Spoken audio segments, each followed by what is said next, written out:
Hello students, मैं दीपक sir और आज हम थर्ड यूनिट डिस्कस करेंगे जो कि हमारा है magnetic effect of current and magnetism. और इस यूनिट में हमने काफ़ी टॉपिक्स हम डिस्कस कर चुके हैं। तो आज जो हमारा टॉपिक है जो हम डिस्कस करेंगे बहुत ही आसान है, बहुत ही सिंपल है, जो कि है कूलम्ब्स लॉ ऑफ मैग्नेटिज्म। जैसे जो हमारा फर्स्ट यूनिट है जो कि है इलेक्ट्रोस्टैटिक्स क्लास 12th में, तो उसमें हम पढ़ते हैं कूलम्ब्स लॉ इन इलेक्ट्रोस्टैटिक्स।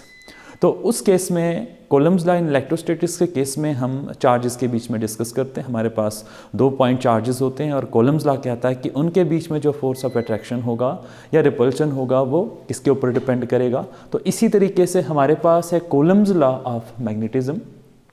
इसमें दोबारा से कूलम्ब्स लॉ हमें ये कहता है कि अगर हमारे पास एक बार मैग्नेट है, तो आपको पता है कि जो बार मैग्नेट होता है उसके 2 पोल्स होते हैं, एक होता है नॉर्थ पोल, एक होता है साउथ पोल। एंड इन दोनों पोल्स को सेपरेट किया होता है स्मॉल डिस्टेंस से। Now our small distance is r and north pole का स्ट्रेंथ हमने लिया है m एंड साउथ पोल की जो स्ट्रेंथ होगी वो है m, because north and south pole हैं, क्योंकि हमारे पास जो बार मैग्नेट होता है, bar magnet consist of 2 equal and opposite poles of equal strength separated by small distance 2a और r। ओके, तो सबसे पहले कूलम्ब्स लॉ ऑफ मैग्नेटिज्म की स्टेटमेंट ये है कि it states that the force of attraction और रिपल्शन। मतलब आपके पास एक बार मैग्नेट है और इस बार मैग्नेट के जो 2 पोल्स होंगे, एक होगा नॉर्थ पोल और एक होगा साउथ पोल। इन दोनों नॉर्थ पोल की जो स्ट्रेंथ है वो m है एंड साउथ पोल की जो स्ट्रेंथ है वो m है। मतलब इसके मैग्नेटिक फील्ड का जो मैग्नीट्यूड होगा, उसका जो स्ट्रेंथ होगा वो m है। तो कहता है इन दोनों पोल्स के बीच में, नॉर्थ और साउथ पोल के बीच में, चाहे फोर्स ऑफ अट्रैक्शन हो चाहे फोर्स ऑफ रिपल्शन हो, मतलब इन दोनों पोल्स के बीच में जो फोर्स लगेगा, चाहे वो अट्रैक्टिव हो चाहे वो रिपल्सिव हो, F कहता है it states that the force of attraction और repulsion between 2 poles is directly proportional to the distance between them. मतलब कहता है आपके पास यहाँ पे हमारे पास बार मैग्नेट है, ठीक है। तो आपके पास ये बार मैग्नेट है, ये नॉर्थ पोल एंड ये साउथ पोल, दोनों के बीच में जो डिस्टेंस है वो r है, ठीक है। और नॉर्थ पोल की जो स्ट्रेंथ है वो हम लेते हैं m1 और साउथ पोल की जो इसका जो मैग्नीट्यूड है उसका जो स्ट्रेंथ होगा हम लेते हैं m2। तो कूलम्ब्स लॉ कहता है द फोर्स ऑफ अट्रैक्शन और रिपल्शन, मतलब इन दोनों नॉर्थ और साउथ पोल के बीच में चाहे फोर्स ऑफ अट्रैक्शन हो या फोर्स ऑफ रिपल्शन हो, ठीक है। Magnetic poles of strength m1 and m2 कहता है आपके पास north pole and south pole है, इन दोनों पोल्स के बीच में जो फोर्स ऑफ अट्रैक्शन होगा या रिपल्शन होगा, और हमारे पास जो नॉर्थ पोल इसका स्ट्रेंथ है m1 और साउथ पोल का जो स्ट्रेंथ है वो है m2, और दोनों पोल्स को सेपरेट कर रखा है स्मॉल डिस्टेंस से। Separated by small distance r is directly proportional to the product of pole strength and is inversely proportional to the square of distance between them. Simple way में आप कह सकते हैं कि भाई आपके पास एक बार मैग्नेट है, इस बार मैग्नेट के 2 पोल्स हैं, तो इन 2 पोल्स के बीच में चाहे फोर्स ऑफ अट्रैक्शन हो चाहे फोर्स ऑफ रिपल्शन हो, तो इन दोनों पोल्स के बीच में जो फोर्स ऑफ अट्रैक्शन होगा और जो रिपल्शन होगा वो डायरेक्टली किसके ऊपर डिपेंड करेगा।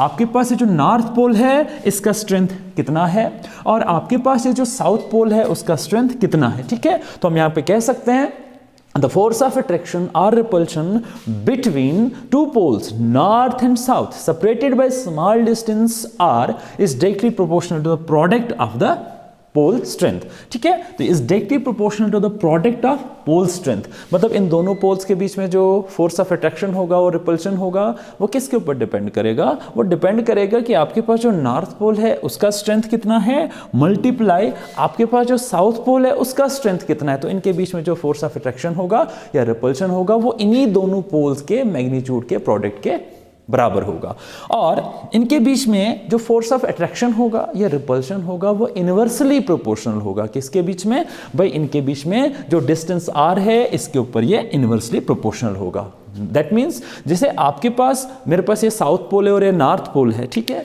अगर यहाँ पे मेरे पास एक साउथ पोल है, नॉर्थ पोल है, अगर इनके बीच में डिस्टेंस स्मॉल होगा तो जाहिर सी बात है इनके बीच में जो फोर्स ऑफ अट्रैक्शन होगा या रिपल्शन होगा वो स्ट्रॉन्ग होगा, वो ज़्यादा होगा। लेकिन जैसे जैसे हम इन दोनों पोल्स के बीच में डिस्टेंस बढ़ाएंगे तो इनके बीच में चाहे फोर्स ऑफ अट्रैक्शन हो या रिपल्शन हो वो डिक्रीज होगा। इसका मतलब अगर इन दोनों पोल्स के बीच में डिस्टेंस बढ़ता है तो इनके बीच में जो फोर्स ऑफ अट्रैक्शन होगा या रिपल्शन होगा वो डिक्रीज होगा। अगर हम यहाँ पे देखें तो ये भी आपके पास फोर्स है, ये भी आपके पास फोर्स है, तो अगर दोनों फोर्सेस को हम कंबाइन करें, इसका मतलब now force is directly proportional to m1 where m1 is the pole strength of north and m2 is the pole strength of south, and r is the distance between two poles.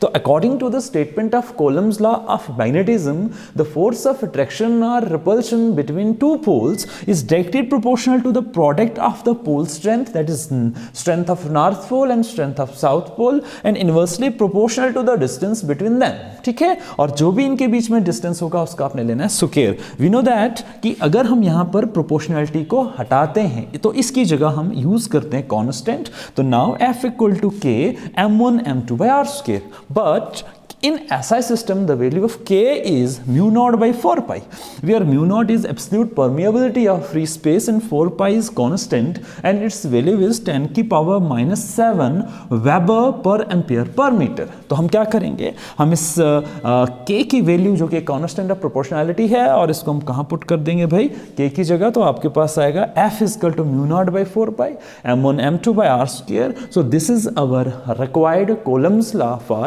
magnetism. Thank you.